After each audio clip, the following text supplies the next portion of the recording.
Okay, guys, are you there? So yeah, so we have discussed this question already, that fluorine is more electronegative than O, then the highest manganese fluoride is MnF4, whereas the highest oxide is Mn2O7. The reason is what? The small size of fluorine, and then also oxygen has tendency to form multiple bond, right? But the same tendency we don't have with fluorine. That is also one reason we have. Okay, so that is what the logic behind this question. Okay, next question you see. Question number 30 we have discussed.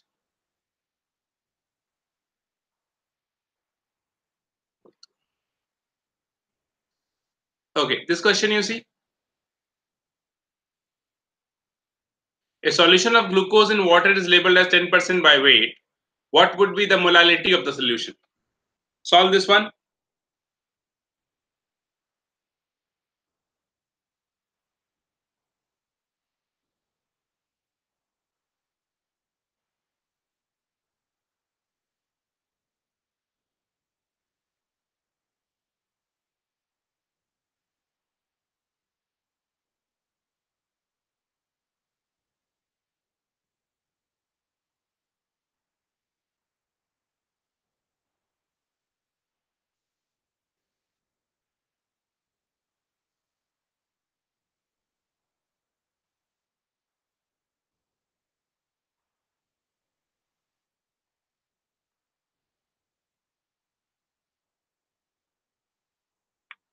What is the answer?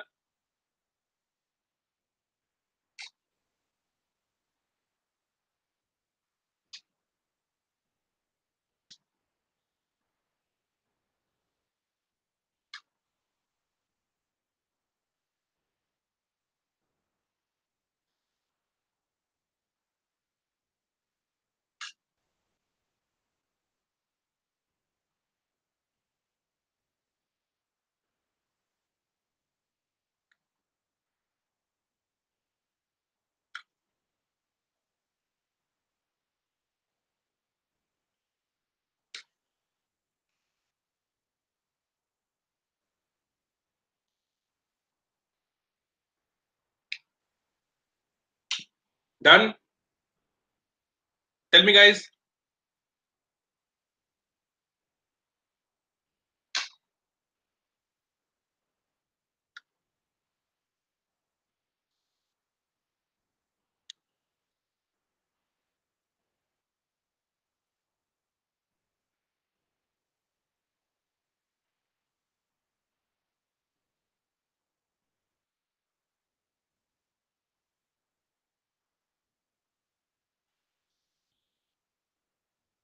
Guys, are you there?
Okay, I'll do this. I think this same question they have also asked once in the uh, previous year question, and we have solved this question already. So you see, first of all, a solution of glucose and molecular mass of glucose weight. Okay, so solution. Suppose if we assume it's a very basic question, 100 gram. Okay, so in this, what we have, solute and solvent. Okay, do this then.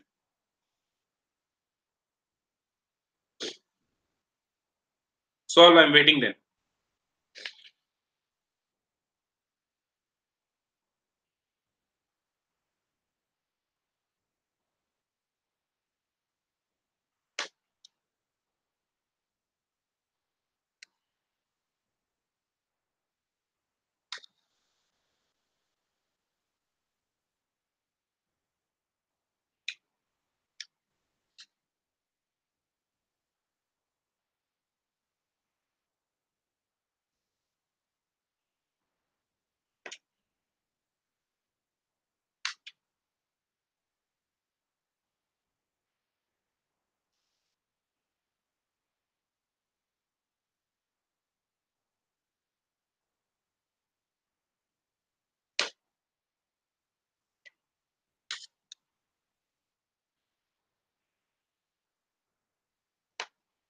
Is it 0.62?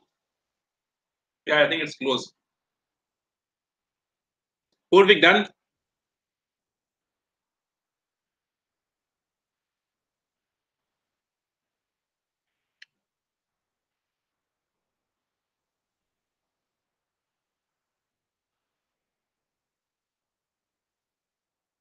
Okay. If solution is 100 gram, so in this the glucose, which is the solute we have here, that will be 10 gram, and solvent, whatever it is 90 gram. Okay. So molality is equals to number of moles of solute, which is 10 divided by 180 molecular mass of glucose, number of moles divided by mass of solvent. This is in gram into 1000. This is what we have done, right? So you will get 0.62 mole per kg. Unit is always important. Okay, unit you don't forget.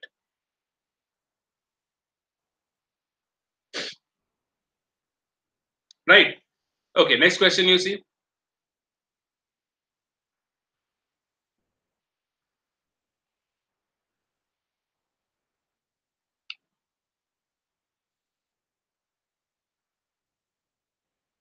Okay, tell me. You don't have to write down all the complete theory. I want some keywords into this. The ideal solution, what are the keywords are there? In short, just you write it down.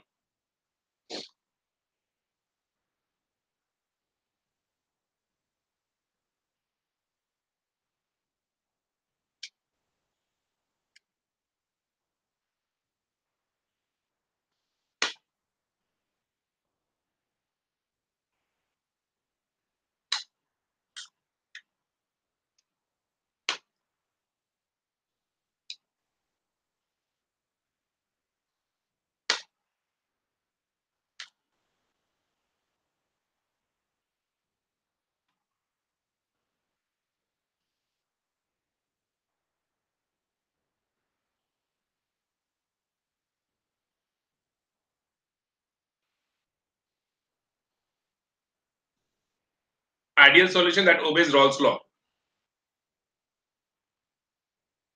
Right. Correct. So Raoult's law again is the keyword here. One more line, whatever you can write here. See, actually, the solution definition is what?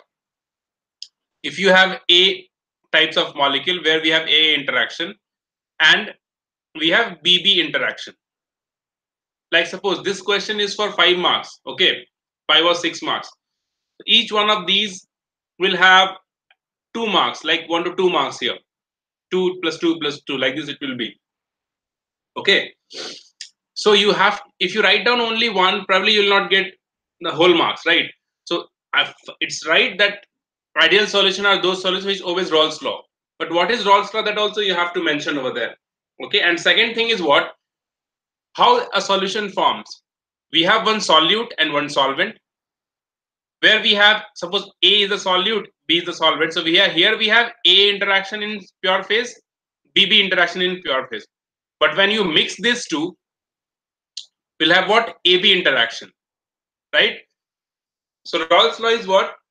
The interaction here, which is AA interaction and BB interaction and AB interaction. If all these three types of interaction are same in all the terms, right? In all the terms means what? The energy exchange is exactly equal. The volume change is exactly equal, right? The entropy change is exactly equal. When all these interactions are exactly same, AA, BB, AB, then the solution forms, we call it as ideal solution, right? That is how we define ideal solution in terms of the interaction thing, right? When AB interaction is more than A and BB interaction, then it is positive deviation, less than negative deviation, right? All these concepts we have discussed in the class. But like they ask ideal solution, fine, they follow Raoult's law, but try to write down one or two more line here, like this interaction thing you can include, and you can build your answer. I hope you understand this. Okay, your answer was correct, by the way. What is azeotrope then? Yes, azeotrope is a constant boiling mixture. Okay, the mixture that boils at a constant temperature. Okay, and what is the second part? Can we separate the azeotropic mixture?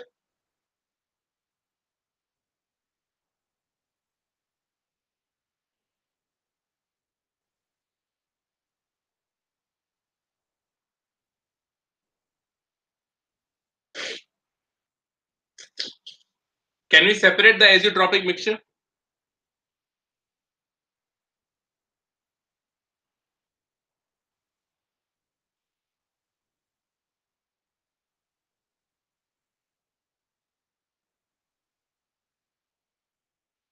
By simple distillation, we cannot separate azeotropic mixture.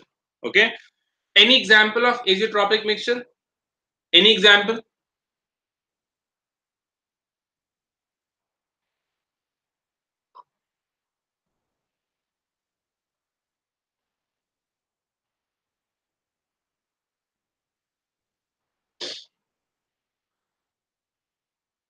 Any example of azeotropic mixture? Benzene toluene. Yes. The point is, when you write down the definition of azeotrope, okay, you must write down one example. Whether they ask it or not, you must write down the examples. Whenever any kind of definition they ask, you support your theory with definition with examples. Okay, must write example. Don't forget that. Okay. Now the third one. What is osmotic pressure?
right? Osmotic pressure is what? It is the external pressure applied on the what? More concentrated side. The two sides we have. One side we have low concentration, and the other side we have high concentration. So osmotic pressure is always applied on external pressure applied on more concentration side, so that the flow of solvent molecule is restricted. Okay. Yes, the excess pressure on the side of solution that prevent the net flow of solvent molecules. Okay.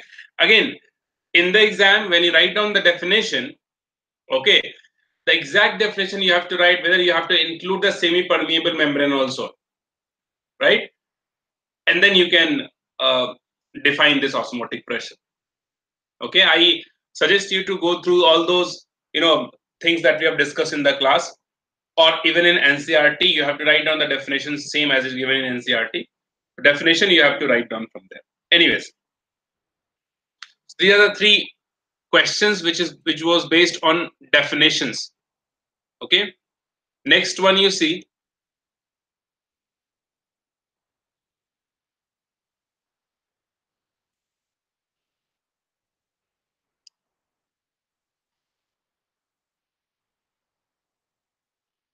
Tell me, what is Rawls' law?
The excess pressure on the side of solution that prevent the net flow. Okay.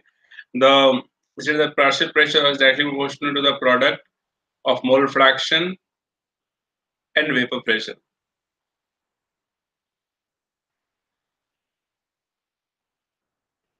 Partial pressure of volatile solute of solution is equal to the product of its mole fraction and its vapor pressure.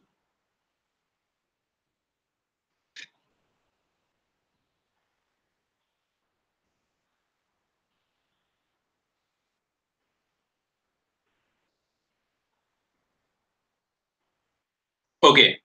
What is Henry law?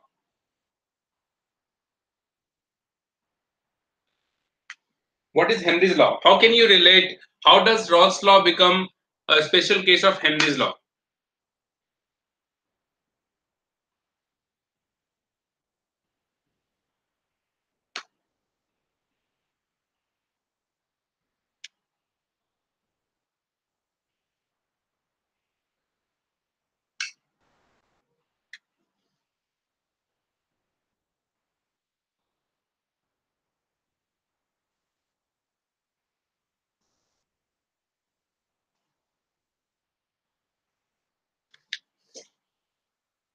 Okay, you see,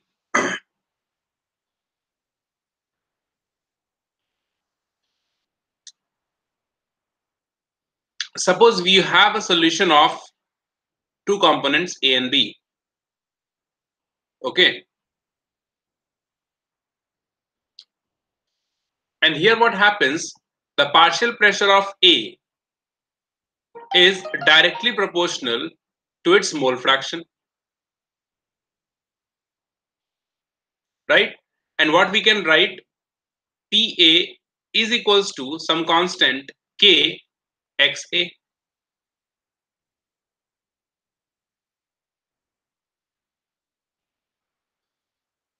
right?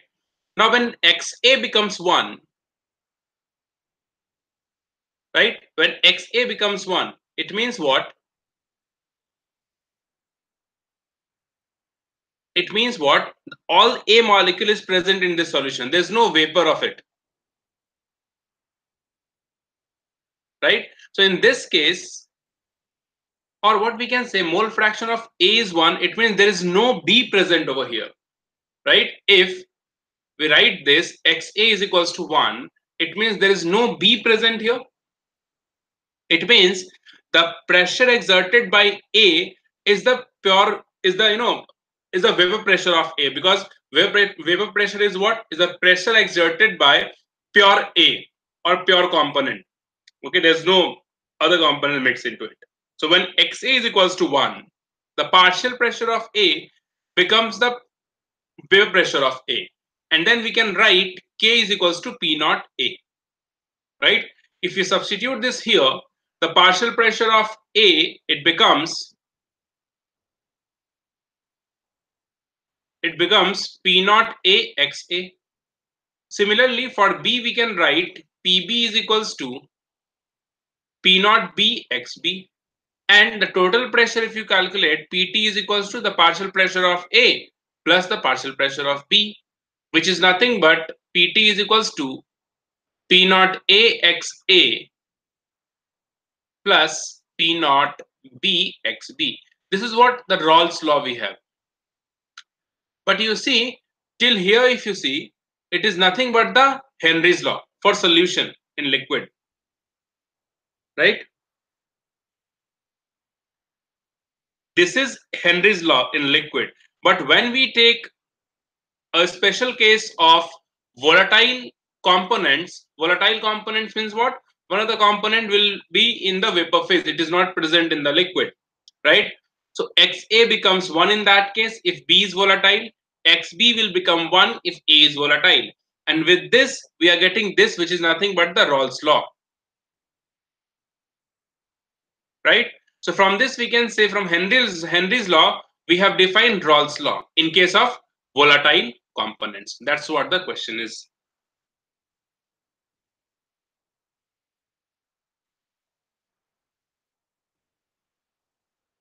Understood? So this is what the question is. In case of volatile solvent, we'll apply the condition and we get a Rawls law. So this is only true when the solution containing volatile components, which is derived from the Henry's law. Okay. Anyways, what is the answer in the second question? 1 gram of a non-electrolyte solute dissolve in this. Tell me the answer. I think it's a formula-based question.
256. What is the unit? Yes, tell me.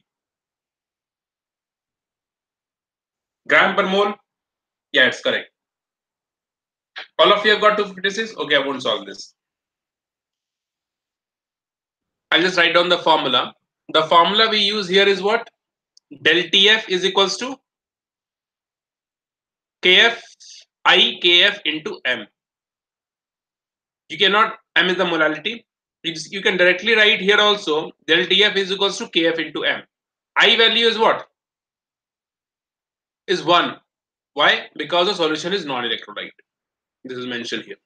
Okay, you substitute molarity formula, you'll get the molar mass. Just you will solve that. Okay, 256 gram per mole is the answer. All of you have got the right answer.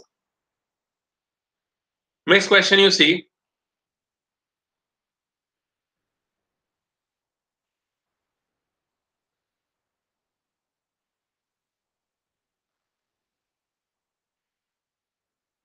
This one.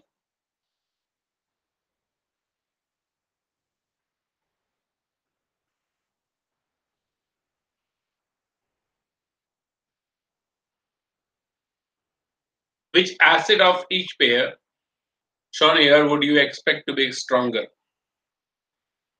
Compare the acidity of these two.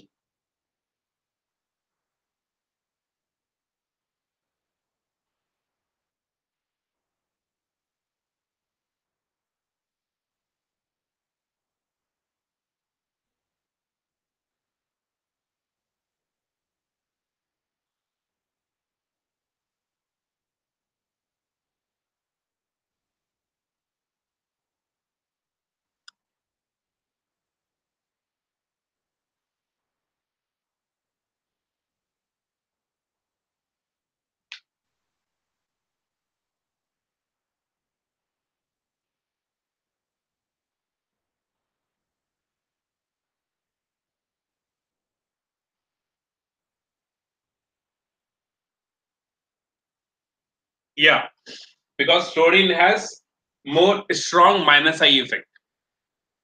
Okay, correct. First one is right. This molecule is the stronger acid. What about this second one?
Why acetic acid, Purvik?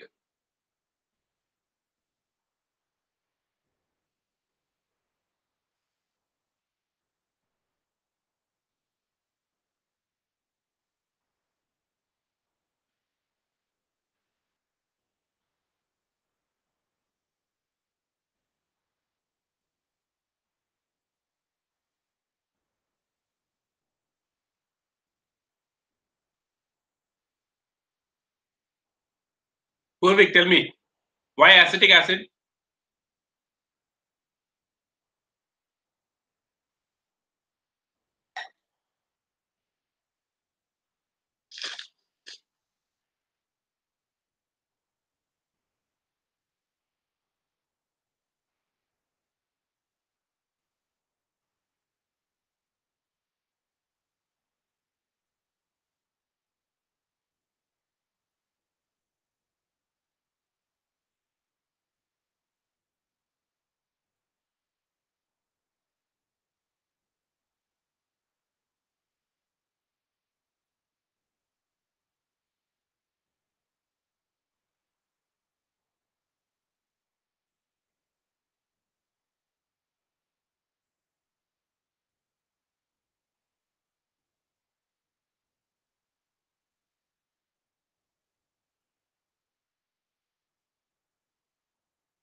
What happened? See here,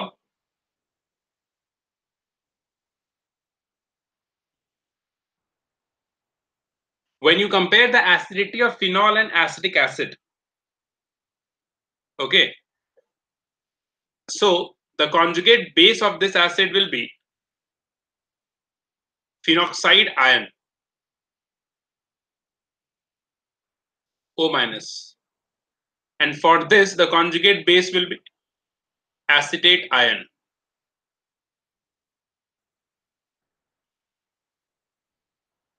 O minus. Okay. Now here what happens? This negative charge is equally, actually, this we are actually comparing an acid and alcohol, acid and alcohol. And when you're comparing the acidic behavior of an carboxylic acid and alcohol, obviously the carboxylic acid is more acidic than the alcohol. Okay.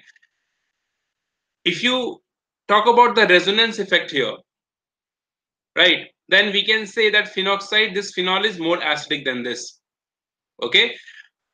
But since it is an acid and this carbonyl group that we have, it has very strong minus I nature. This carbonyl group has very strong minus I nature. And this phenyl group also has minus I nature. Okay. So because of that, all these negative charge or conjugate base is getting stabilized. Right. So here what happens, usually we say what carbonyl group has more minus electron withdrawing nature than the phenol, than this phenyl group. Hence this is more stable, and hence the carboxylic acid, this acetic acid, is more acidic than the phenol. This also you can explain, like with this theory you must feel that it is a bit confusing, right? But it is also, since we cannot compare directly the alcohol and acid, okay, so we, what we do, we can check the Ka value or pKa value of acetic acid and phenol also. You see, I'll just write it down here. For acetic acid, the pKa value is 4.76. pKa I'm talking about. For phenol, the acetic acid or the phenol, its value is 10.02 pKa value, right? So when pKa value of acetic acid is less, so its Ka value will be more, right? So we can write here, for acetic acid has more Ka value than phenol, and hence the molecule which has more Ka value is more acidic, and hence the acetic acid is more acidic than phenol.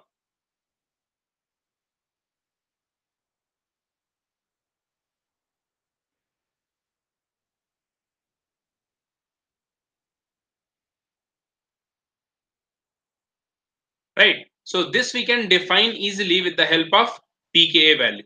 Actually, you see, this phenol and this acetic acid, which is nothing but ethanoic acid also, are not really comparable. Their acidic nature are not really comparable. Why? Because one is acid and other one is alcohol, right? But in both cases, what happens, the conjugate base of the acid is stabilized, right? And hence, and here also in phenol, the conjugate base having the electron density there having delocalization tendency,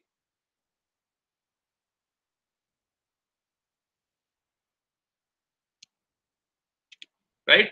So mainly for this, acid and alcohol, mainly we compare with the help of Ka and pKa value,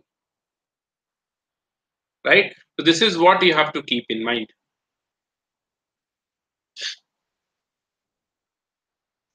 One more thing I'll just give you here. What is the, I'll just give you one question. What is the acidic, um, you know, acidic acidity order of these compounds, HCOH if I write, formic acid, and benzoic acid, and one more, which is CH3COOH. In these three, what is the acidity order? Tell me.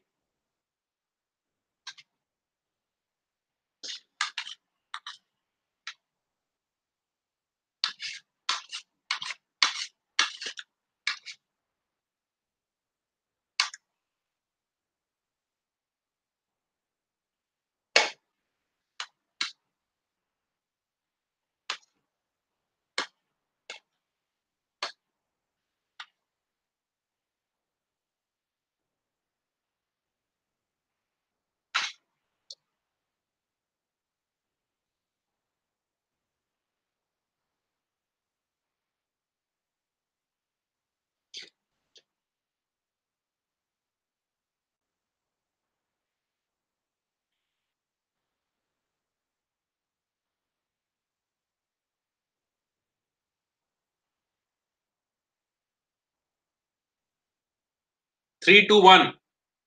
Okay, so I'll just number it here. This is one, this is two, and this is three. This is what the order, Purvik. Benzoic, formic, and acidic.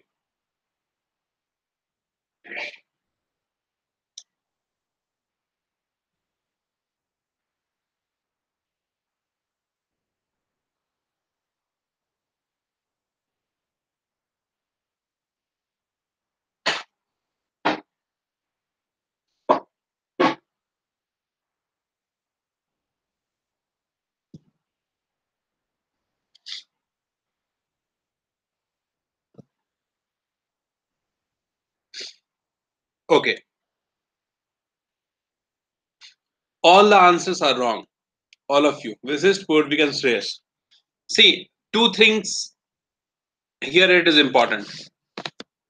And this you have to memorize. Okay, it is important for JE also. Okay, and this question they can also ask in board exam also. First thing is what? I'll just write down here. All aliphatic carboxylic acid. All aliphatic carboxylic acid is less acidic than aromatic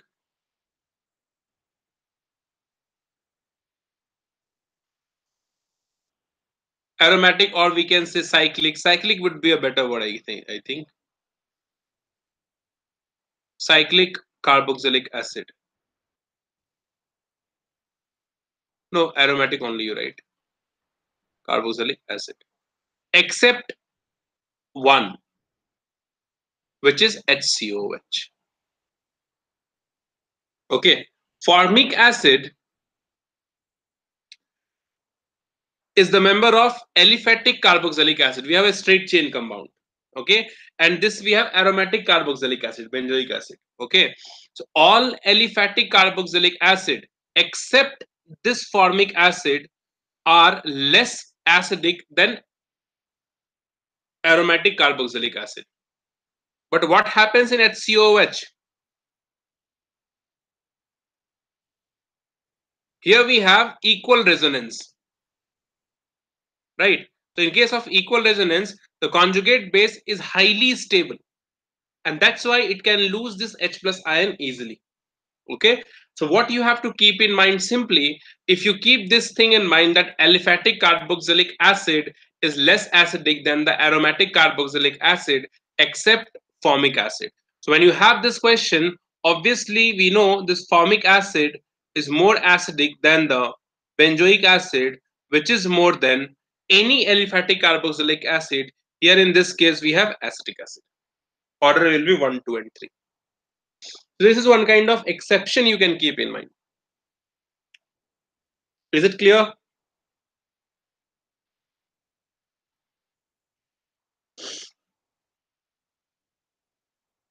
Okay, so here the point I'm trying to make is what this particular you know concept you have to memorize. Second thing is what we can compare this acid and acid. Carboxylic acid we can compare with various electronic effects, eye effect, resonance, whatever, right? But when we have two different compounds, like we have alcohol and acid, then it will be difficult to compare on the basis of the electronic effects. Okay, so in this case it is mainly explained by pKa and Ka value. Mainly in these cases question becomes slightly what we can say experimental, or we can say data based question. It is when you know this pKa value you can do this, right? So all these questions we cannot compare through electronic effects. Okay, so that's the thing. Understood? Okay, we'll see the next question.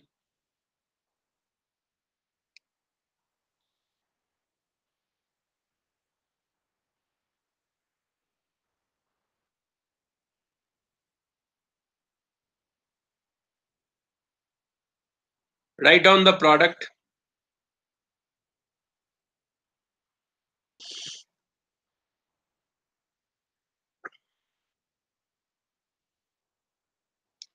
ZnHg, this is concentrated HCl. ZnHg, concentrated HCl.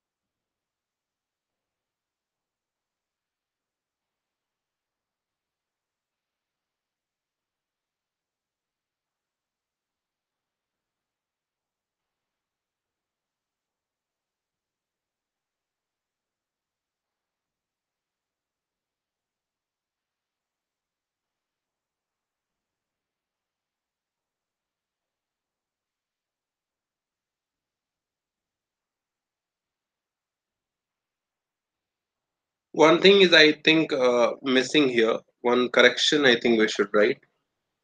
This benzoic acid we have, and with this benzoic acid, this reagent is not there. By mistake, it is written. It is a printing mistake here. It is bromination actually, Br2, in presence of FeBr3. This is the reagent we have. What is the first reaction?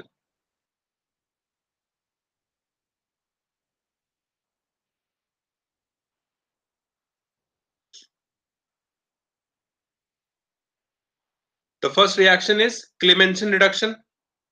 Yes. So C double bond O converts into CH2, propane.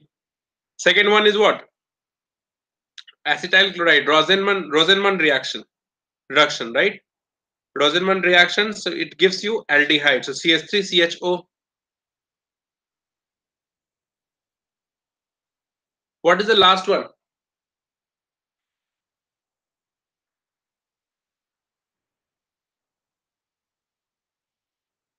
Meta bromobenzoic acid. Correct. Why meta, Vishisht? Why meta? Why not ortho or para? Para, sorry.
Okay. Oh, sorry.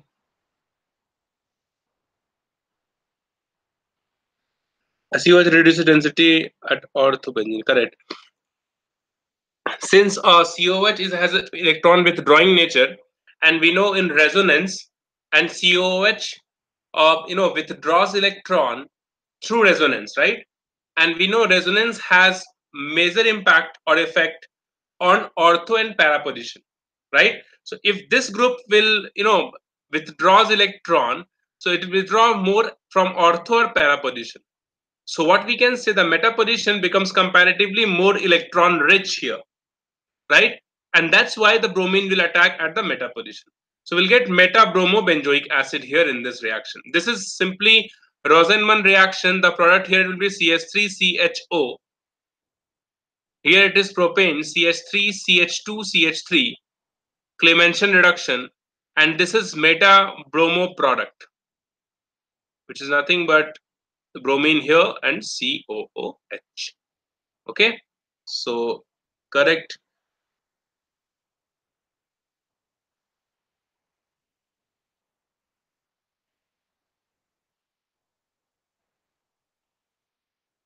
Now conversion.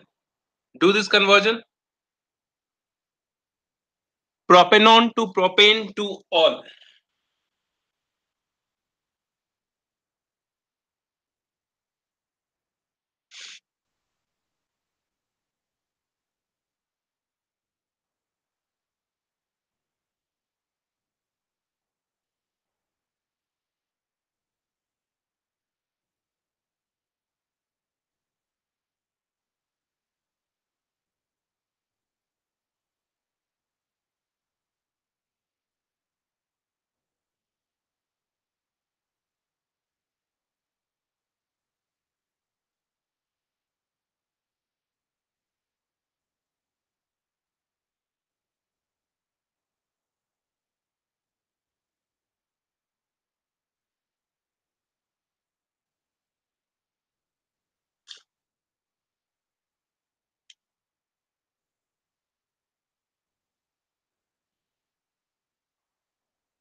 Done. LiAlH4. Okay. So we use reduction. Propanone is this. CH3 C double bond O CH3. When we reduce this, it converts into, since it is in ketone, it converts into 2-degree alcohol, right?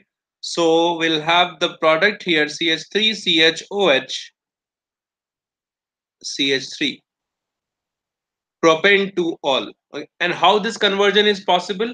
We can use any reducing agent. H2 nickel we can use NaBH4.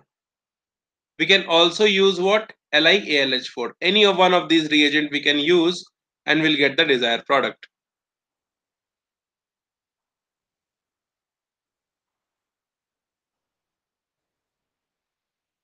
Ethanol to 2-hydroxypropanoic acid.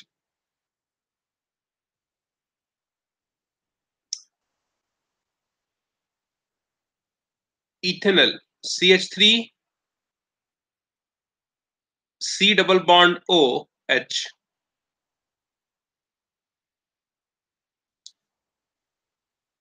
And from this we have to convert into, you see, we have to convert into uh, carboxylic acid, right?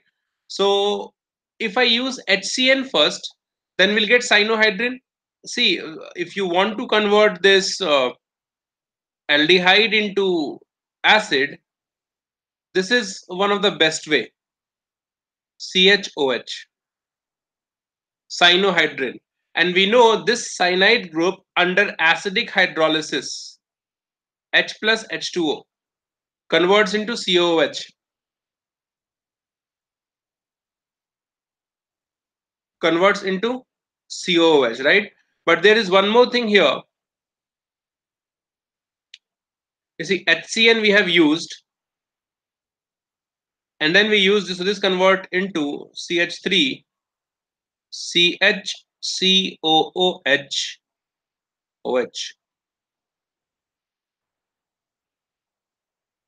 So we have also here 2-hydroxypropanoic acid.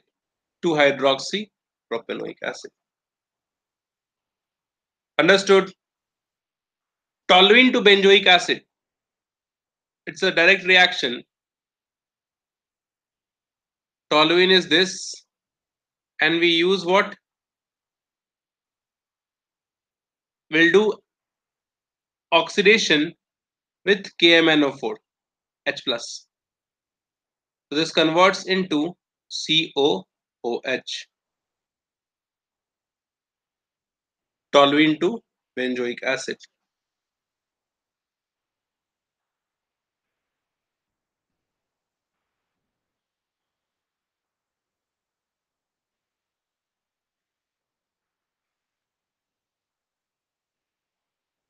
Okay? Yes, with CS3 MgBr also you can do. That way also possible.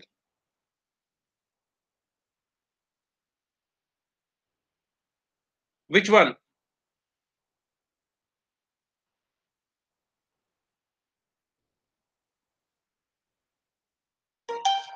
The last one is the direct reaction of toluene to conversion into acid.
Okay.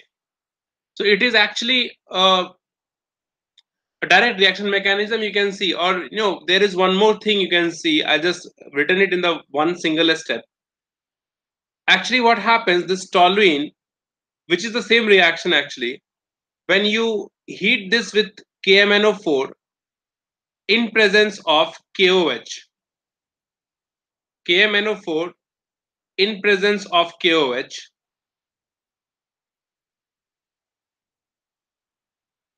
this converts into salt of potassium, COOK will get here.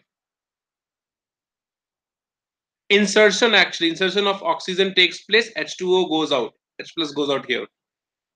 And then when you do the acidic hydrolysis, H plus H2O, then this K comes out and will get benzoic acid.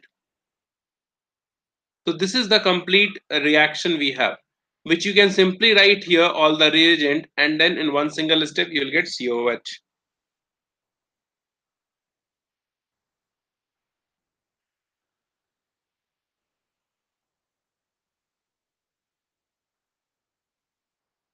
Okay, this actually follows electrophilic uh, substitution reaction type it is. Okay, this KMnO4 provides oxygen to this molecule, which joins here on this carbon atom, and hydrogen comes out, and finally it converts into acid.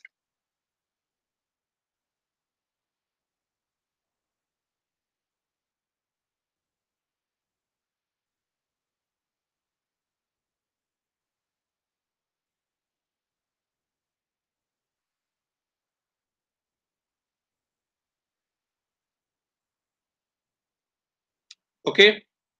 Now, this one you tell me, what is the test for these two we have?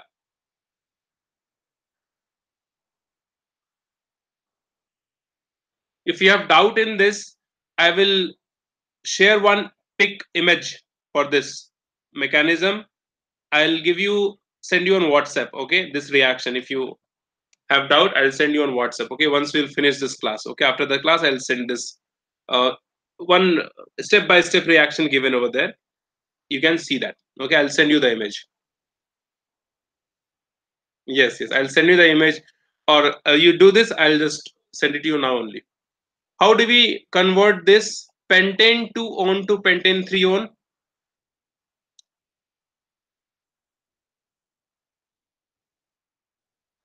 What is the test we have here? Iodoform, right? You see this iodoform test, they have asked many times in the exam, right? Both iodoform, correct. So both we can distinguish with iodoform test. So you must, you know, this iodoform test is very important. Okay, must keep this in mind.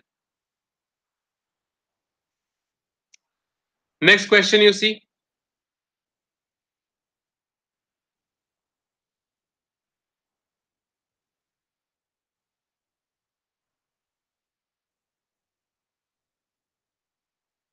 Tell me this one.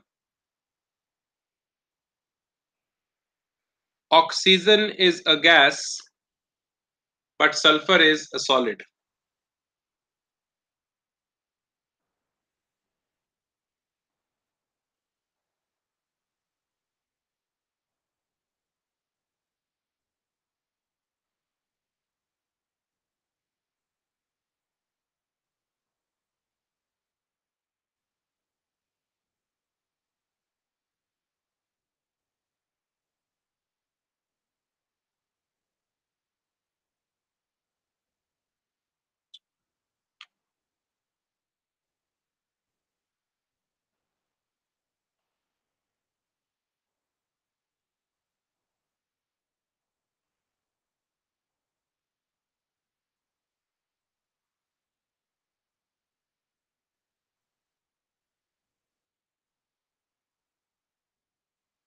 What is the answer? Why oxygen is a gas but sulfur is a solid?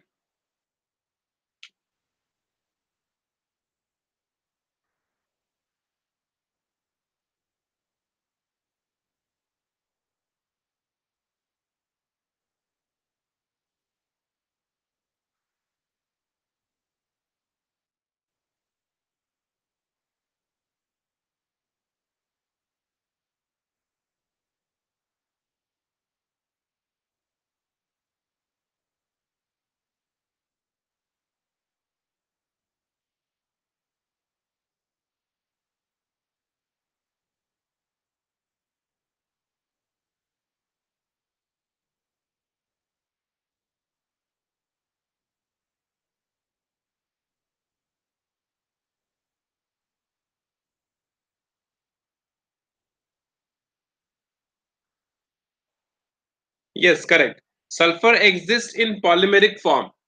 Okay. Oxygen is a diatomic molecule. Oxygen is diatomic, exists as O2, right? O double bond O. Because, and why it forms a double bond? Because of its small size.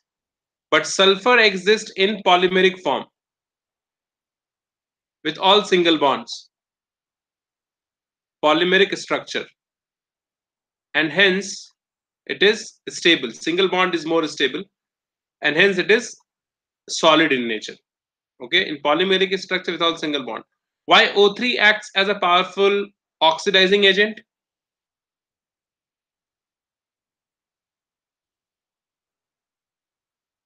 Why O3 acts as a powerful oxidizing agent? Because ozone, O3 produces what? Yes, so O3 produces nascent oxygen. Nascent oxygen.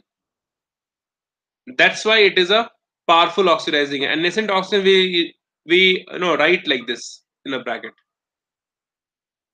Yeah, and that's why it is a powerful oxidizing agent. Correct. Next question you see.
What is the answer? First one. What class of drug is ranitidine?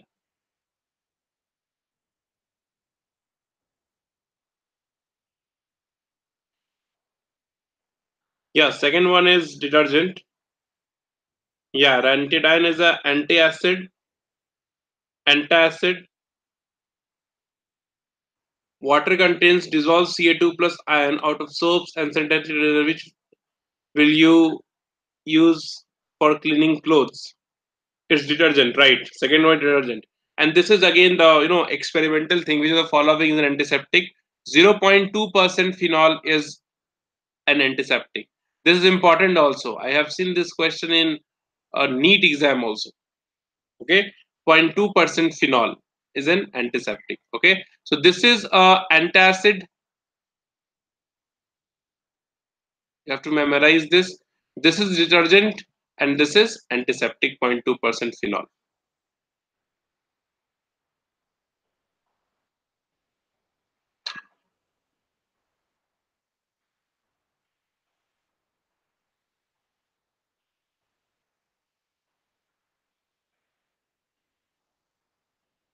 This one, give reasons. Ethyl iodide undergoes SN2 reaction faster than ethyl bromide. Simple one.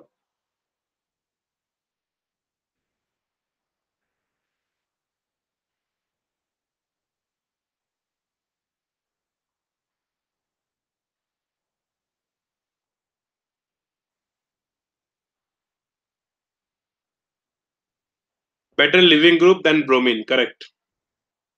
Iodine is a better living group than bromine. Yeah, less electron repulsion and it is a better leaving group also. That you must write.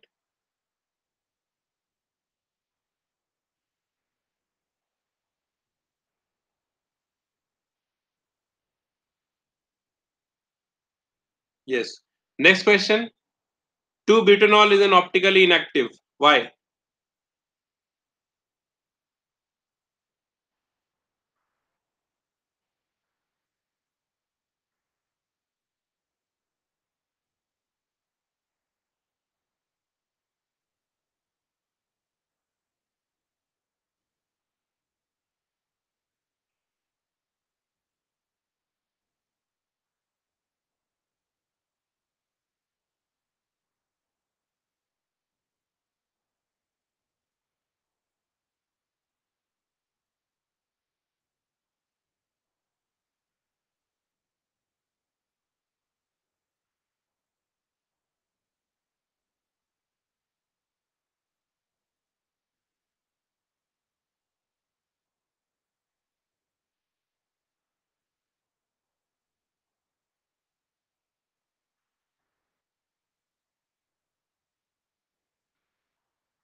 It forms racemic mixture. Yeah, it's correct. You see, if the question is, so first of all, 2-butanol is this CH3, CH2, CH3, OH, and H. This is 2-butanol. Obviously, this molecule has one chiral carbon, and hence it is optically active, right? So when it is optically active, so it can produce two isomer. One is D, other one is L, or we can also say plus or minus. And when we take the mixture of these two, equimolar mixture of these two, it becomes optically inactive.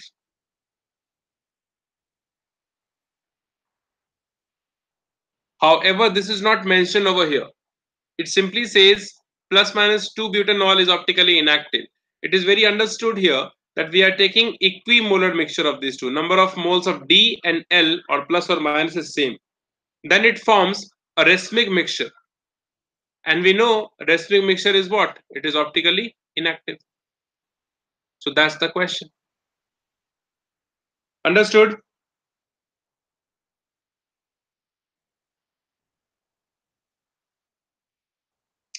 Third one. Done this one, this one, this one you do.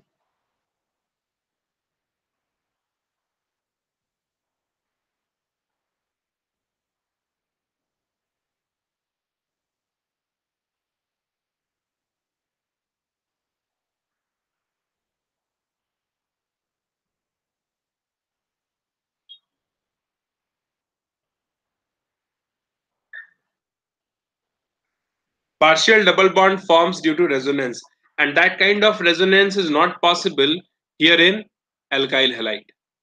Okay, so here what happens in halobenzene, resonance is possible. So because of resonance, partial double bond character is there, and hence the bond length here it is lesser than the bond length in alkyl halide. Okay, correct, your answer is correct.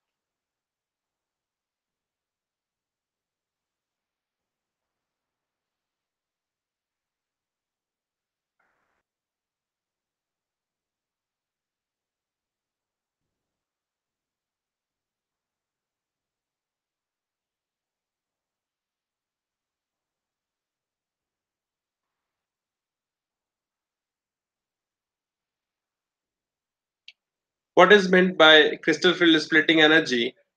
On the basis of crystal field theory, write the electronic configuration of D4 in terms of T2G and EG.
Tell me, what is crystal field splitting energy?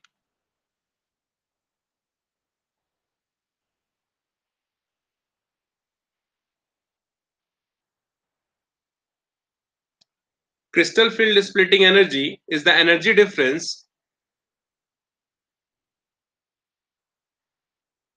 I'll write down here. CFSE, crystal field splitting energy, is the energy difference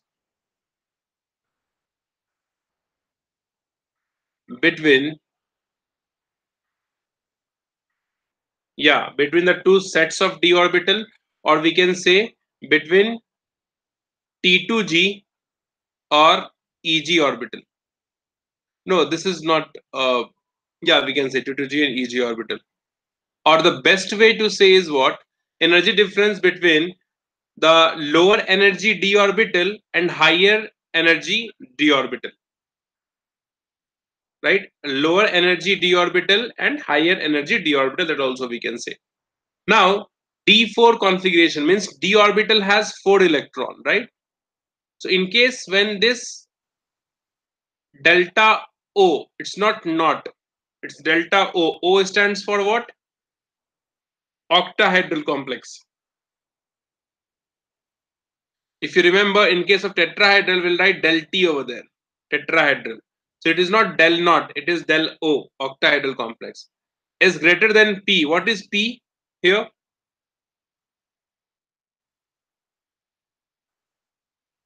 What is P here?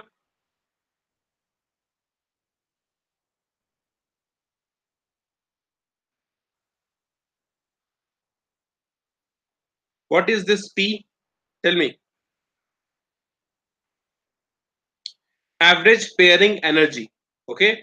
So when this del O is greater than the average pairing energy, then the distribution of electron does not follow Hund's rule. Right? We say the energy difference is large and it does not follow Hund's rule, whatever you say, Hund's rule. Okay. And hence the distribution of electron will be what? T2G and EG. We know this T2G will have then 4 electron and EG will have 0.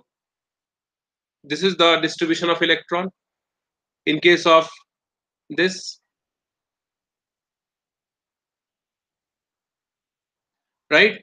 And in the second case, if when this delta O is less than P, then it follows Hund's rule,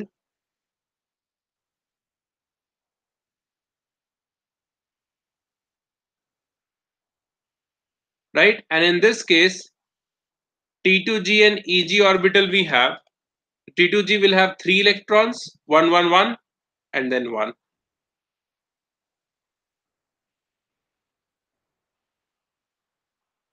EG will have 0, Shreyash. EG will have 1 in the second case, Shreyash, right?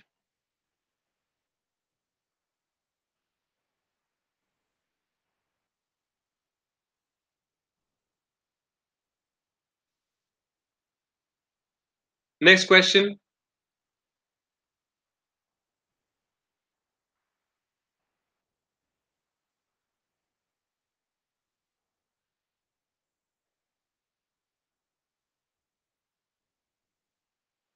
Tell me, IUPAC name of this ion.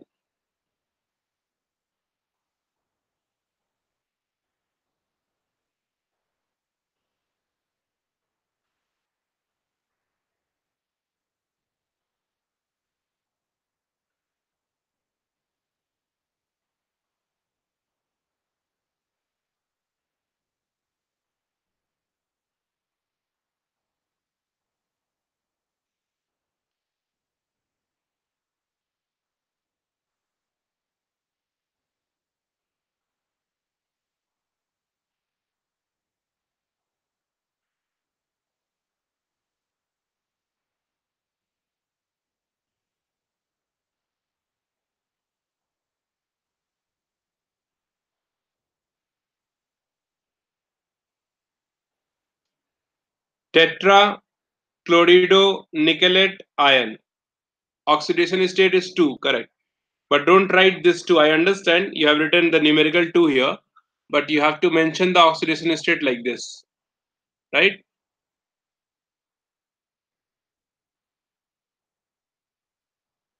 Understood? Negative ligand when ends with 8, ite, we always change this into ato, ido, ito like that. I have mentioned this in the last class also. That chloro we don't write, we write chlorido. Okay, chloride, from chloride it is chlorido, chlorate, chlorato, sulfate, sulfato, like that. If it is the negative ligand, okay.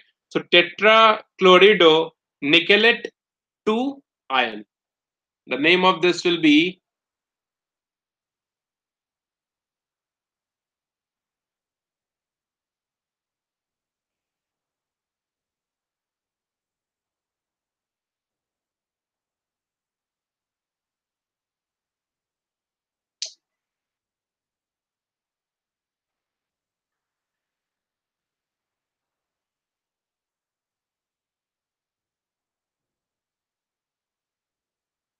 nickelate 2 ion. Since it is an ion, so we have to write down here the ion. Okay. Hybridization is what?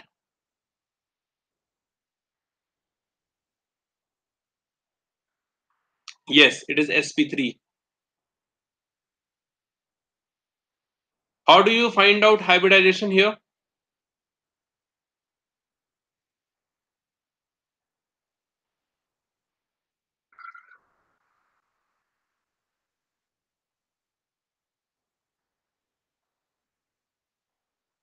You see, nickel is 28. So we have argon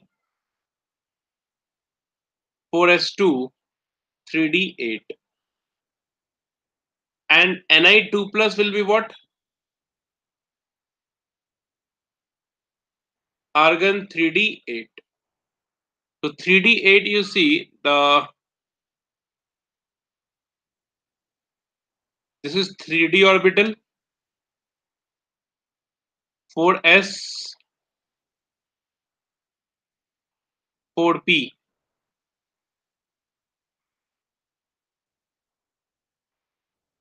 3d has 8 electrons, 1, 2, 3, 4, 5, 6, 7, 8. Okay. So there is no pairing against the Hund's rule because the ligand is weak. Okay. Ligand is weak. So since we have 4 chlorine, so these 3 orbital will go into hybridization 4 orbital, and hence it forms sp3 hybridized orbital. Okay, why I have done this? Because they can also ask you how many unpaired electrons are there. Answer will be 2. Whether the molecule is magnetic and sorry diamagnetic or paramagnetic, answer will be paramagnetic. Okay, because it has unpaired electron. Correct. So sp3 hybridization shape of the complex will be tetrahedron. Understood? So like this, they can ask you any question. One coordination compound they'll give you. They can ask you name. They can ask you hybridization. They can ask you shape. They can ask you magnetic property. They can ask you the number of unpaired electron. Right? Anything. They can ask you the property of ligand, whether it is weak or strong, accordingly. Okay. So this is what you have to do if the question comes like this. Okay, and we have done in the class, we have done many examples for tetrahedral octahedral complex. Okay, so if you go through all those questions, you will get one from there only. Okay, that is more than enough. Next question, you see,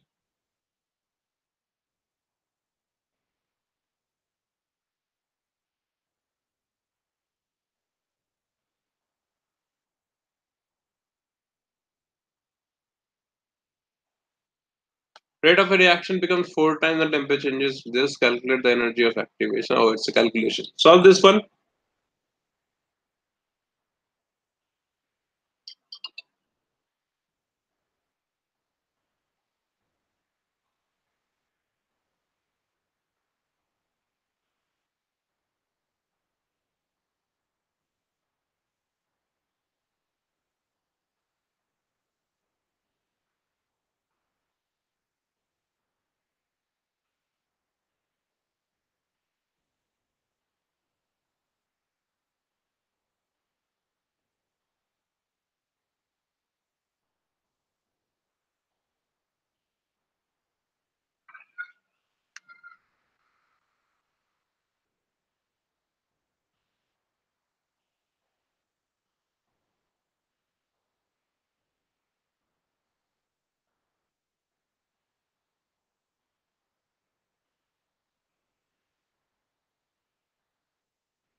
Yes, correct. 52863 joule, 52.863 kilojoule. Okay, I'll write down the formula only here. Formula will be log of K2 by K1 is equals to minus EA divided by 2.303 R into 1 by T2 minus 1 by T1. This is the formula we have. Okay. And here in this question, it is given the rate of a reaction. Okay. And if this expression is given somewhere, and here if del H is written, right? If you write here minus del H divided by this and all expressions are correct. So when you write instead of this EA, when you write del H here, then this K1, K2 becomes the equilibrium constant. But if you write EA, it is the rate constant, right? So all these value you have to substitute and you will find the value of EA, which is 52.863 kilojoule is the unit, right? Next question you see.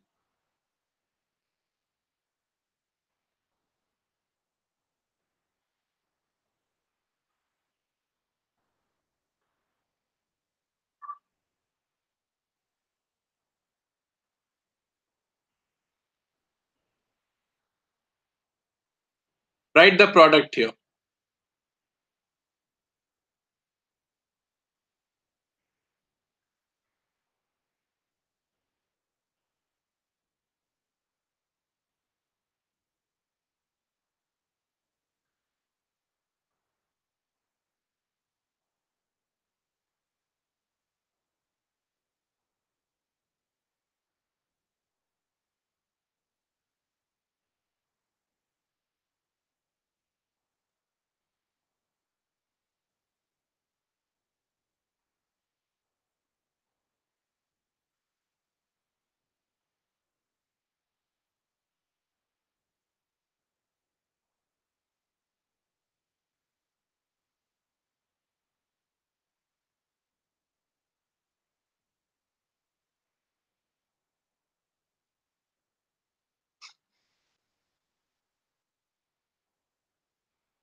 Yes, correct.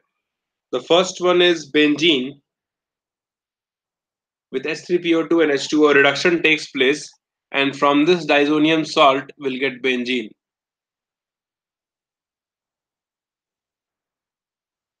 Reduction here. Okay, and this gives 2, 4, 6 tribromo aniline. CH3CONH2 gives you 1 degree amine, which is nothing but CH3NH2. In this, nitrene forms and the reaction proceeds. The intermediate is nitrene here. Yeah, right.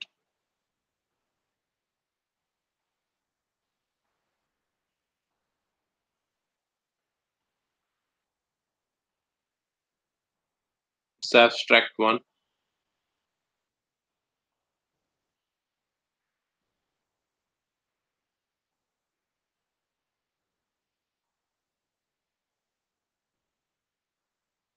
Tell me the answer.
Done.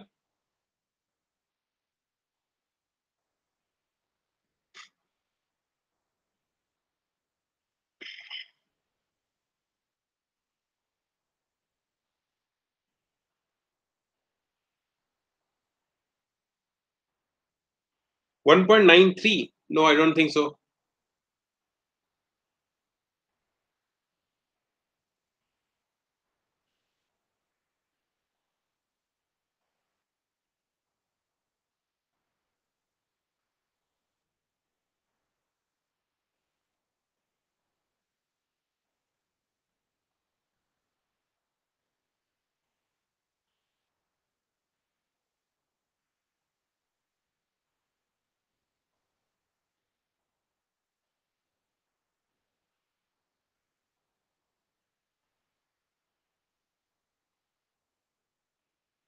Yeah, 0.61 is correct.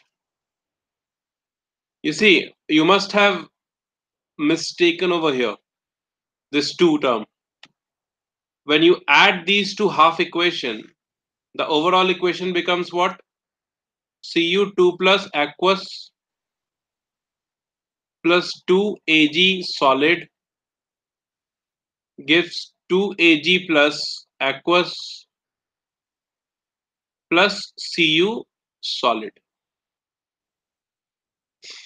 And when you write down the Nernst equation for this, E cell is equals to E naught cell minus 0.0591 by 2 number of electron log of concentration of Ag plus square divided by concentration of Cu2 plus. Right? All these value you substitute. E naught of the cell is given 0.46 minus 0.0591 by 2 log of concentration of Ag plus is what? 10 to the power minus 3 square, 10 to the power minus 6 divided by 10 to the power minus 1. So this becomes 10 to the power minus 5. So the expression here it will be 0.46 plus 0.0591 by 2 into 5.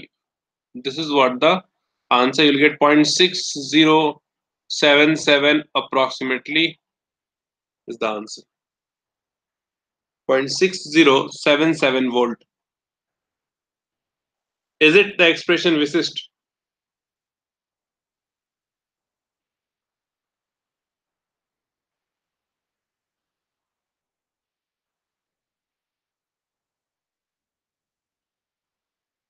Understood? Usually in this kind of question, students makes mistake over here. Here, this is square term. You must check whether the this charge is same or not. And it is the best way to write down the half reaction. Both half reaction you write down, balance charge in both the reaction, right? And then you add both. With this, you'll get n value also, right? And the exact coefficient also.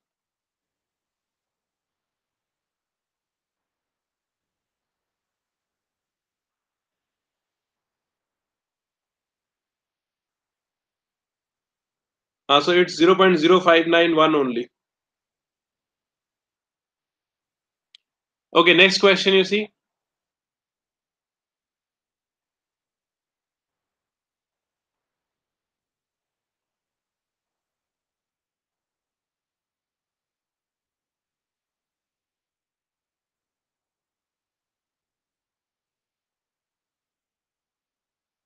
Examples of each. What is associated colloids?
Okay, write down the definition of associated colloids. Write down the certain substance. I'll write down the first one.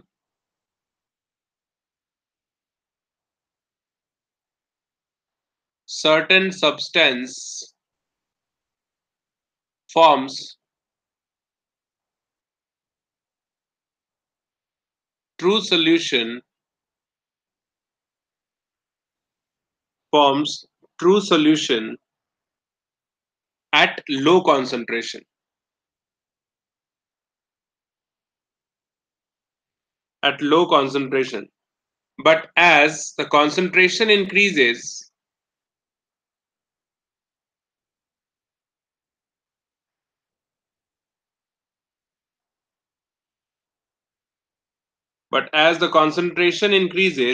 and becomes greater than and becomes oh, I'm sorry, just a second. Hello. Yeah. Hold on.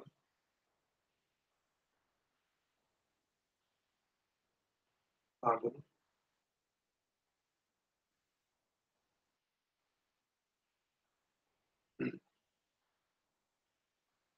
Yes. हाँ बोलिए.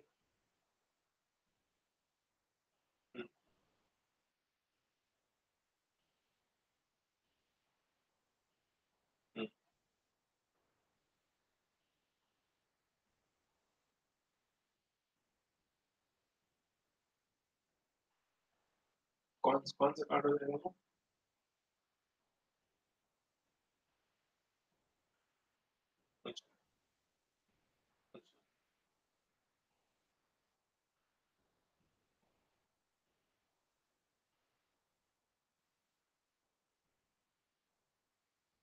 ठीक है.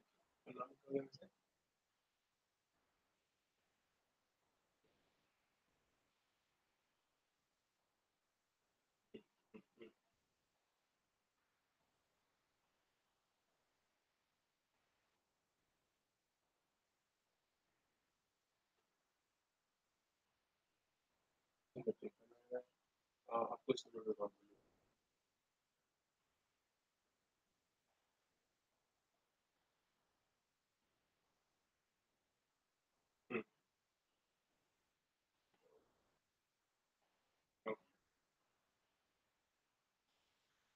Okay, so I'm sorry, got some call. But as the concentration increases and becomes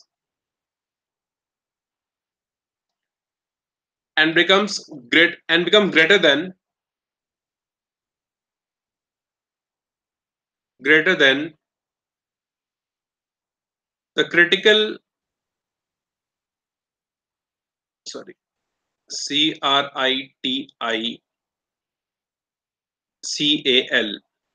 critical critical missile concentration. At this time, when the concentration becomes more than this critical missile concentration, then the particles get associated with each other. Then the particle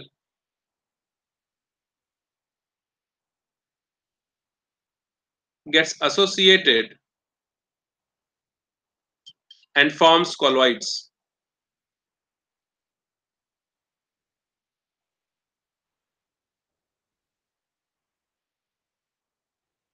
Forms colloidal particle. I'll write down. And that is how the colloidal solution obtains. Right? Example we can write. The example is soap. Right? And we know the soap is the salt of sodium and potassium, salt of fatty acid. Sodium or potassium, salt of fatty acids. Okay. So this is the associated colloids we have. Now lyophilic, I have done this in the class. Lyophilic colloids are what? When the particle from dispersed phase are solvated by dispersion medium, right? Particles from dispersed phase are solvated by dispersion medium. Example we can write. we have starch solution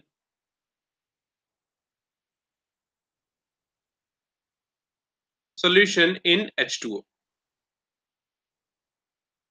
Okay. Adsorption you already know. Any example of adsorption? Any example of adsorption? Can you tell me? It is a surface phenomena and all those you can write down. Any example of adsorption? Yeah, correct, correct. Yes, yes, right, right. First one is right. All of you have done the answer. Give me an example of adsorption. Water in silica gel. You can say that. And we can also say the adsorption of gases at activated charcoal, right? Gas at activated charcoal.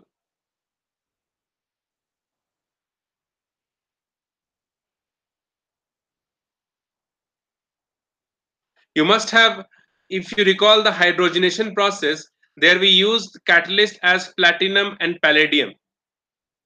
Remember? H2 with PTPD we usually write. Yeah, that also correct, Shreyash. See what happens here when you use this platinum and palladium. This platinum and palladium has high affinity towards hydrogen gas. Okay, and the hydrogen gas, because whenever you are using gases, okay, for reaction we have to provide some surface here so that on that surface the reaction takes place. So what happens? This hydrogen get adsorbed at the surface of platinum and palladium, and there on that surface where the hydrogen gets adsorbed, there only the reaction takes place. That is the purpose we use this platinum and palladium for, for the reaction.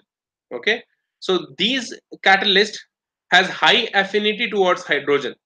Hydrogen gas get adsorbed at the surface and the reaction takes place on that. That's the purpose. Okay, next one you see.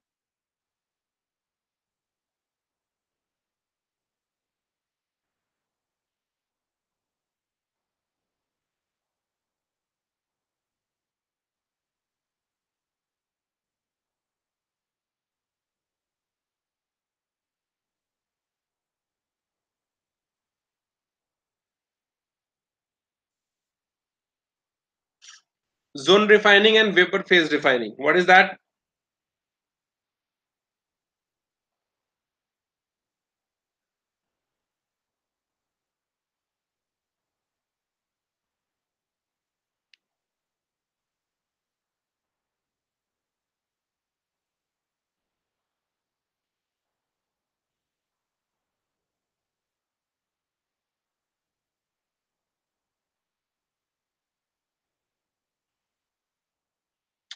See, zone refining actually we use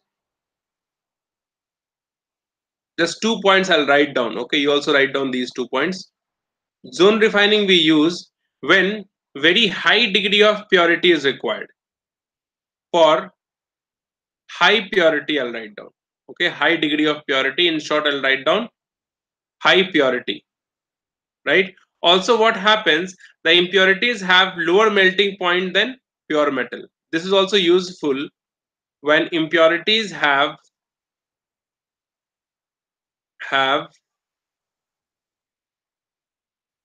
lower melting point than pure metal. Then we use zone refining. Okay.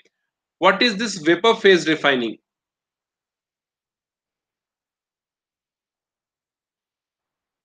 Vapor phase refining,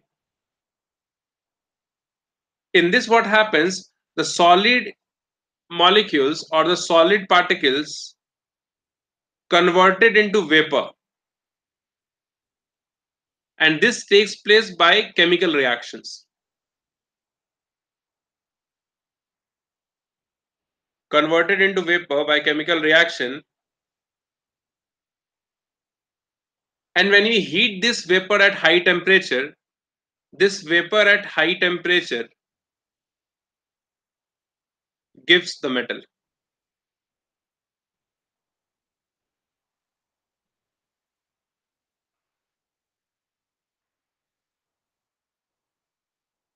Okay. So basically in vapor phase refining process, chemical reaction takes place. We convert solid into vapor, and then the procedure will use the further procedure to find out the to get the metal into this process.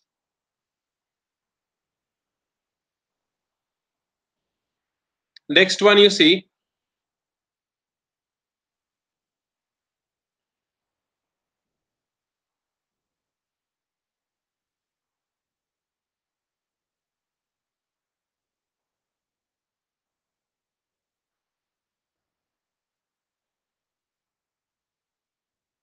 standard electrode potential of Daniel cell is given. Del G we have to find out. Tell me the answer.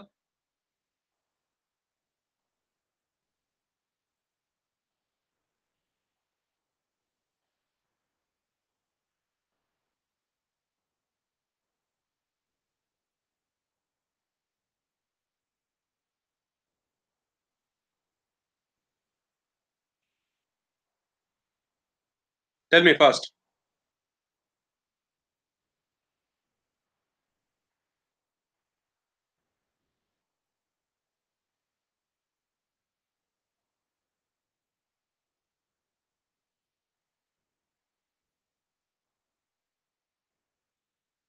Vishist and Purvik, you have chemistry exam on 2nd of March.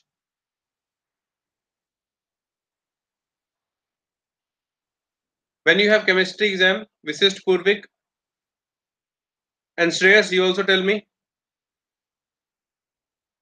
Or the coming Friday. This Friday, right?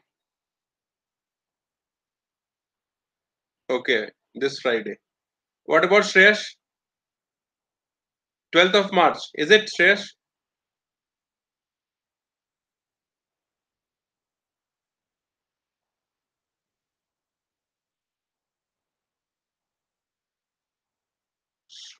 Okay. You got minus 2.12. What is the formula we use here? Del G is equals to del G naught is equals to minus NF E naught cell. E naught cell. N value is 2, minus 2, F is given 96500 and 1.1. So simply if you multiply this, you'll get minus 212.3 kilojoule. All of you are getting this? Minus 212.3 kilojoule.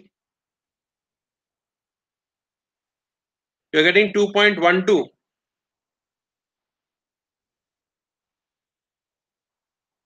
212 it is. And don't round it off. Write the exact value. Okay, minus 212.3 kilojoule or minus 212,300 joule. Correct. Okay. Next question you see.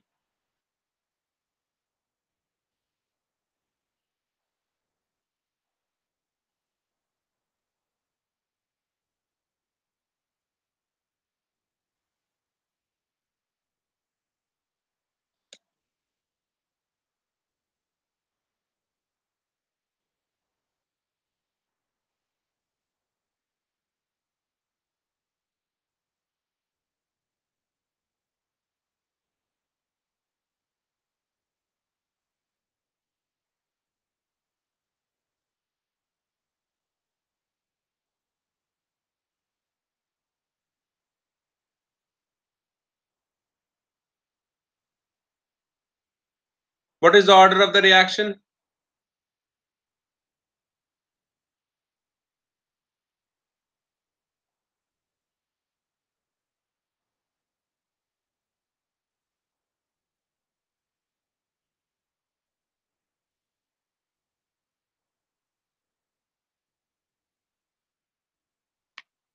Order means the sum of the exponent of the concentration term in rate law expression.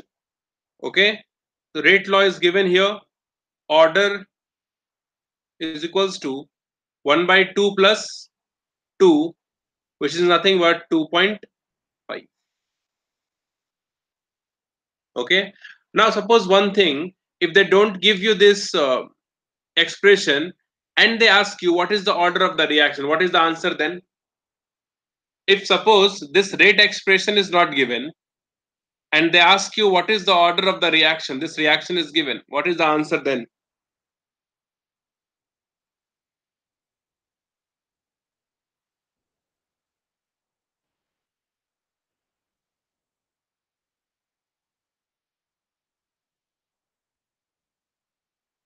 See, if the rate expression is not given, then we cannot identify the order of the reaction. Then the answer will be cannot be determined, because we know order is a what? Order is a experimental quantity. Okay, if rate expression is not given, then we cannot say the order of the reaction is this. Yes, unless if the rate determining step is given, fine, or rate law expression is given, right? Even one thing, if they tell you that this is what, this is one step reaction, then also we cannot say, because we do not know in this reaction whether the rate is independent of A or B or depends on both A and B, right? So one thing, if the rate determining step is not given or if rate expression is not given, then the order cannot be determined. Okay, must take care of this thing in mind. Okay, what is the answer of the second one? B.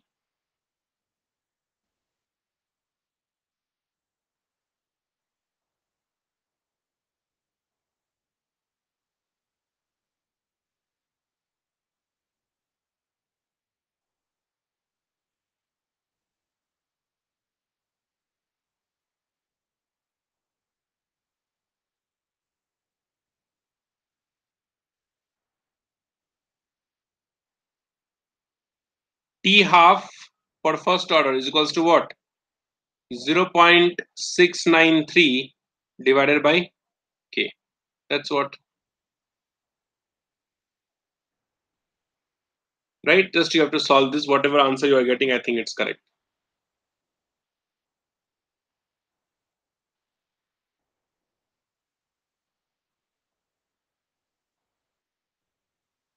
Tell me this one.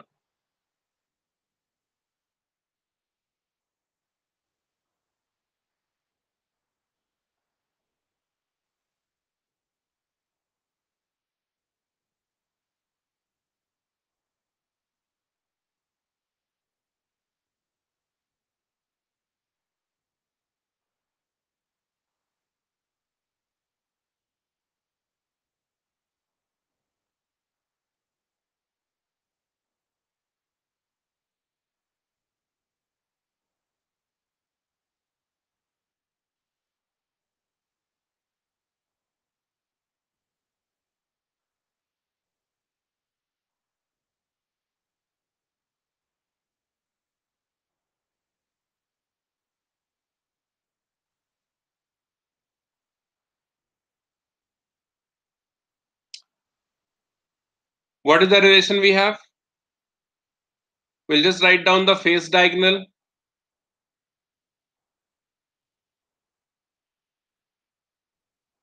which is equals to root 2a, right? And this will be equals to, in terms of radius, we can write 4r.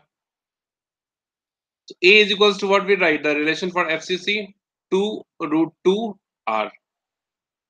This is the relation we have. And a you have to find out, r is given. Your answer will be a is equals to 353.5 pm picometer. Okay. Next question.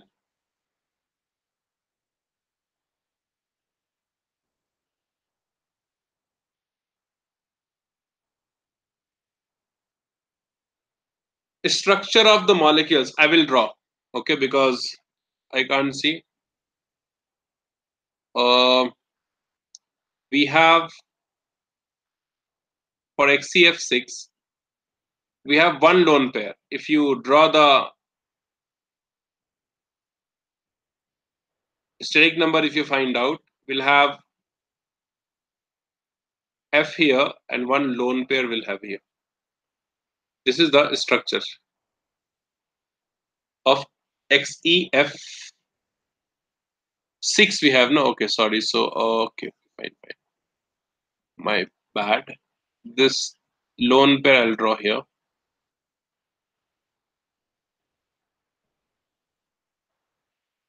One fluorine we have here and one lone pair on this Xe here.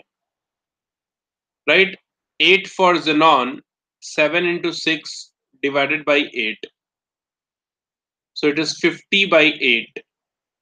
So we have 6 bond pair and 1 lone pair.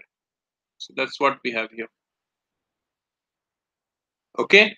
S2O7. So we'll have S double bond O.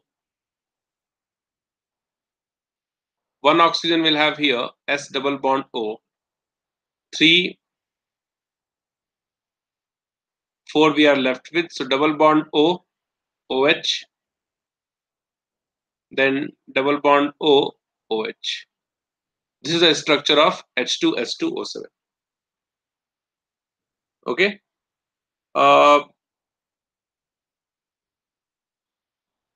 Symmetrical structure we'll try to draw always. Yeah.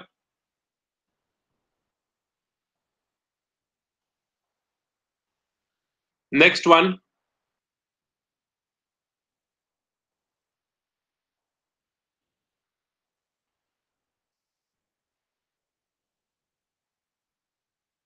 How are interhalogen compound forms? What are general composition can be assigned to them? Interhalogen compounds.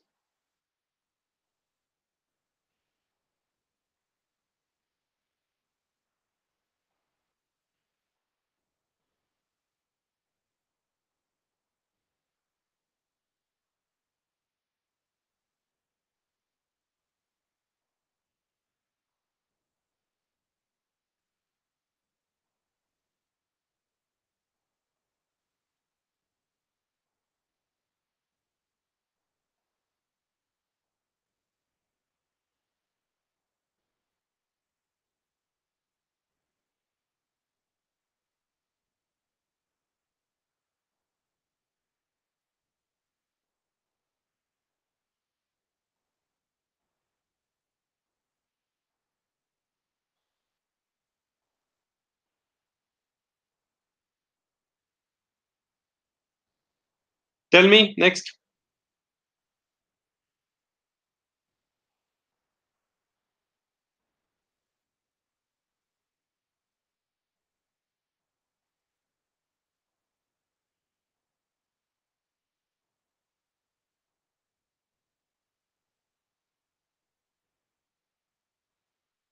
See, this interhalogen compounds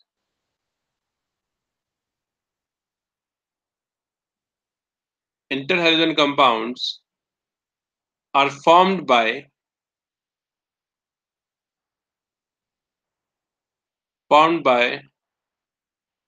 two halogen atom, formed by the combination of two halogen atoms of different electronegativity. Okay. I2, we cannot consider this as interhalogen compound. Okay. Two different halogen atom we must have. There are 4 types of interhalogen compound forms. We may have MX type,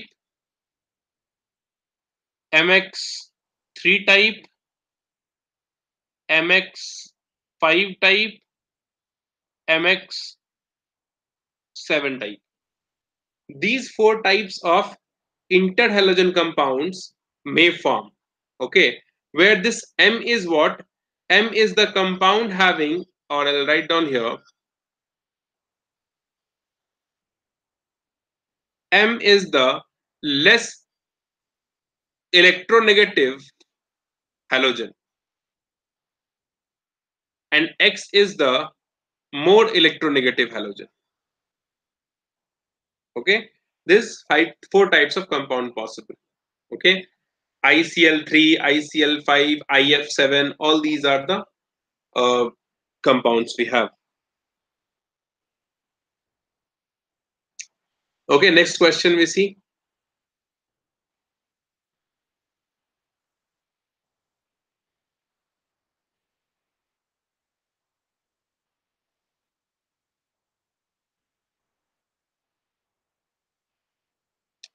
Explain the mechanism of the following reaction.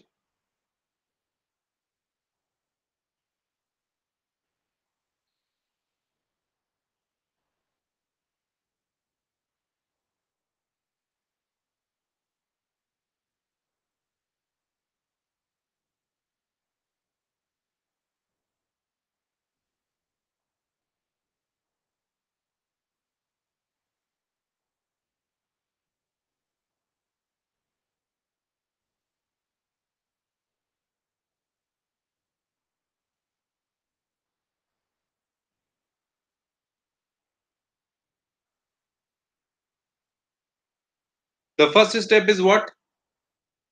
Write down the name of the first step. What is the first step?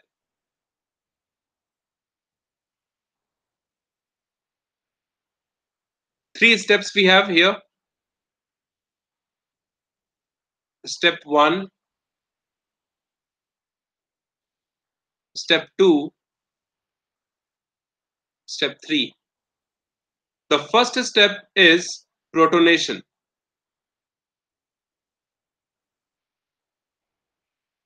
And the last step is deprotonation. Second step is formation of carbocation.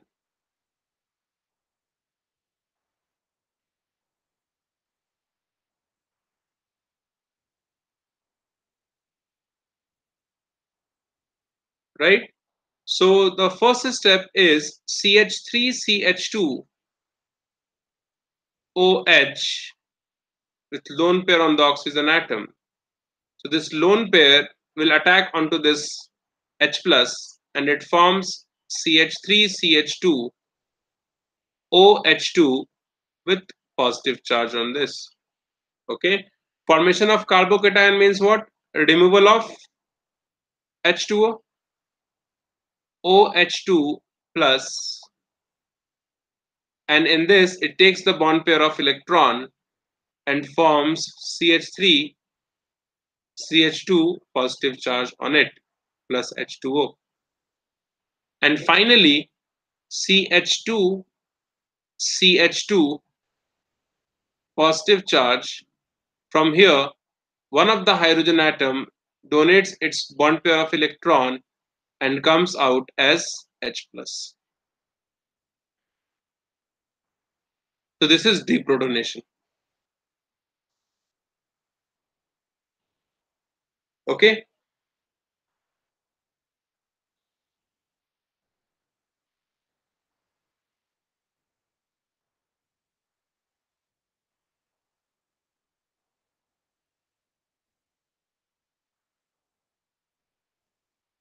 Next one you see.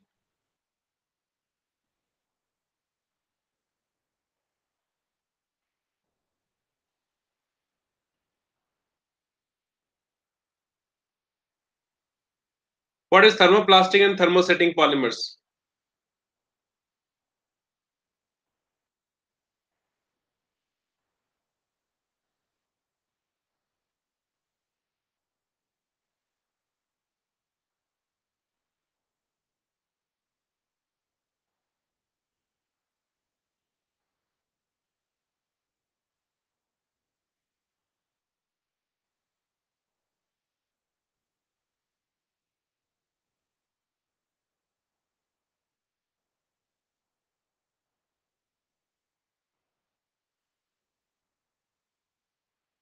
What is the example of thermoplastic polymer?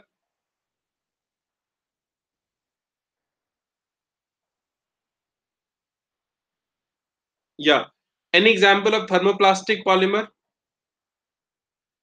Cross-link polymer. Yeah.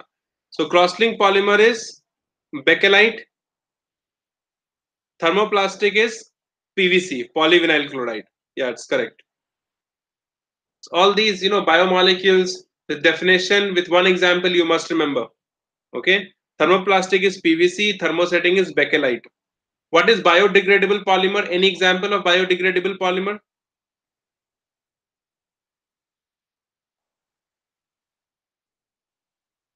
Biodegradable polymer.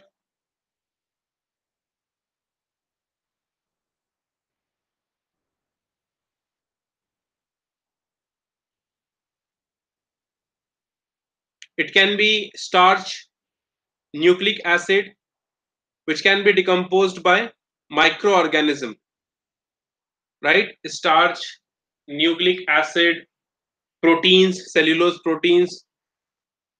Yeah, PHPV also a biodegradable polymer, correct? Yes, yes, correct, correct. So all these you see this kind of example they ask with some definition they ask with some example. Okay. Next one you see.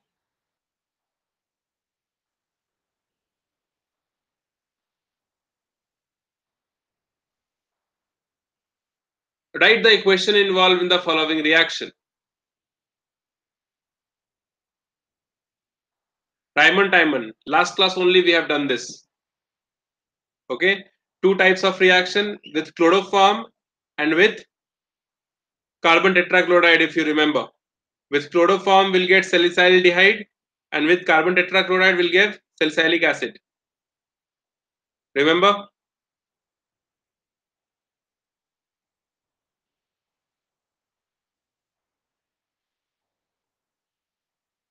Yes, so we have done this already. You see, like we have, if you try to recall, all the questions that we have solved, they have asked very, common type of questions only. Name reaction, primer timon, aldol condensation. They have asked. So this kind of reaction, if you see, there are 5, 6 reactions which they usually ask every time.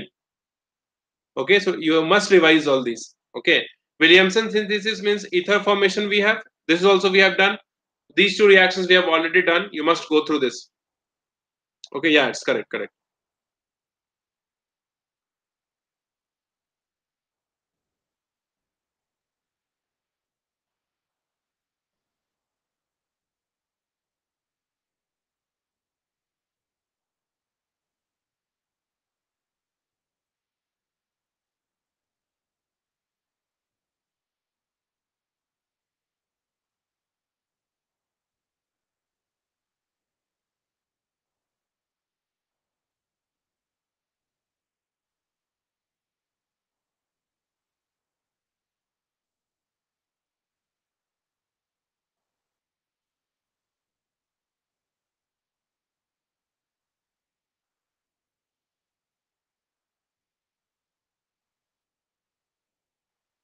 Why does presence of excess of lithium makes LiCl crystal pink?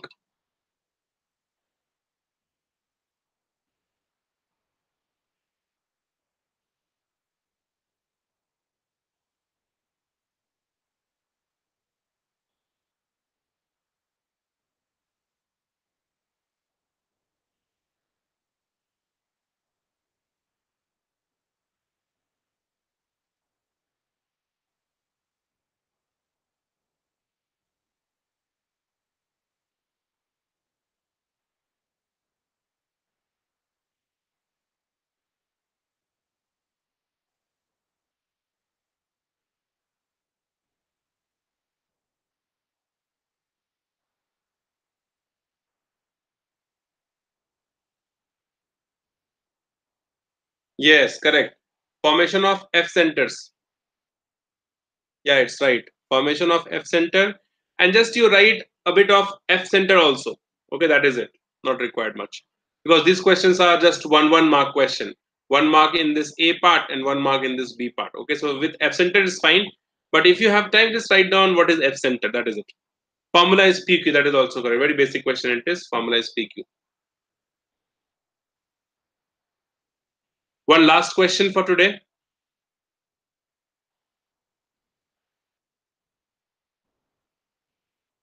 Oh, one more we'll see after this. Condensation polymer. Any example? condensation polymer? One example, tell me.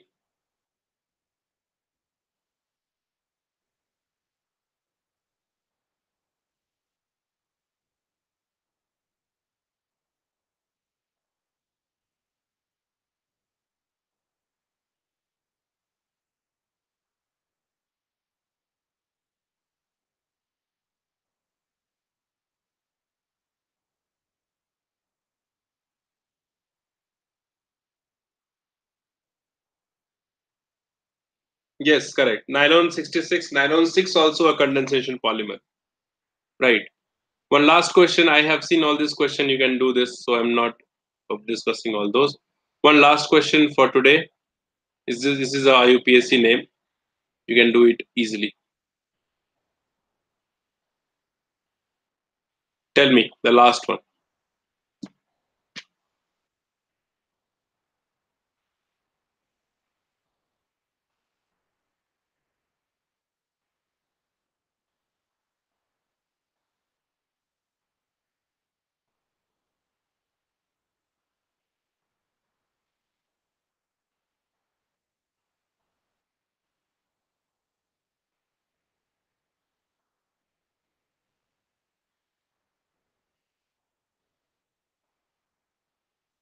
2 bromo, 4 chloro, pentane.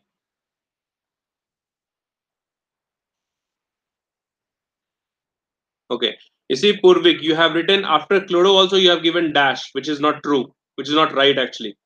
2 dash bromo dash 4 dash chloropentane. That is it. After chloro, you don't have to write down dash over there, right?